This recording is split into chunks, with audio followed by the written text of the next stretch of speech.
बंधुगण रूपाली परदारे आपण सिंघम चरित्र को तो अनेक थर देखि किंतु आपण कोन प्रकृत सिंघम देखिसंती ए हेउछंती तुकाराम मुंडे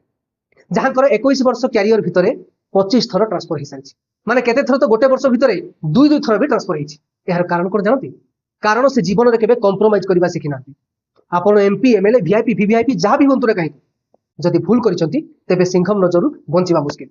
आ एई कारणरु साधारण लोक मन ताकू खूब प्रशंसा करबे किंतु नेता मंत्री माने ताकू जमा पसंद करबेनी आ सेति पई ही से माने बारंबार ताकू ट्रांसफर करै दियंती गत मे मासरे से मुंबई रे फूड एंड ड्रग एडमिनिस्ट्रेशन रो कमिशनर भाव दायित्व ग्रहण करथिले आ मात्र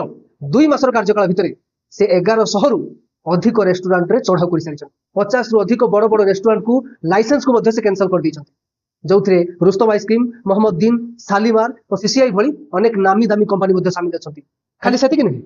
से 600 रु अधिक लोक एपर्यंत गिरफ कर सारे और 16,000 रु अधिक लिटर अपमिश्रित क्षीर को मध्य से जबत कर सारी से 50 कोटी रु अधिक टंकार असुरक्षित खाद्य को सीज कर बर्तमान महाराष्ट्र कौन भी स्कूल में चिप्स किंबा कोल्ड ड्रिंक्स बिक्री कर कड़ा पदक्षेप जो ही अनेक एमपी एमएलए विरुद्ध अभियोग नहीं हाइकोर्ट में पहुंची किंतु हाइकोर्ट फ्री हैंड दे कहले जो सही लग रहा है वो करो तेज गत 27 तारीख में कौन है जानती 8टी डायरी प्रोडक्ट्स लाइसेंस कैंसल होता घटना उपर हाइकोर्ट स्टे ऑर्डर लगेदेले यापर 30 तारीख में सिंघम तुकाराम मुंडे सीधा बॉम्बे हाइकोर्ट परिसर कैंटीन उपर चढ़ाऊ करदे और 3टी कैंटीन भितर 2टी कैंटीन पाखे एफएसएसआई लाइसेंस ना सेगुड़ी को तुकाराम मुंडे बंद कर देते आपको कौन लगुच एमती जड़े सचोट और कर्तव्यपरायण आईएएस ऑफिसर को मोर तो सैल्यूट।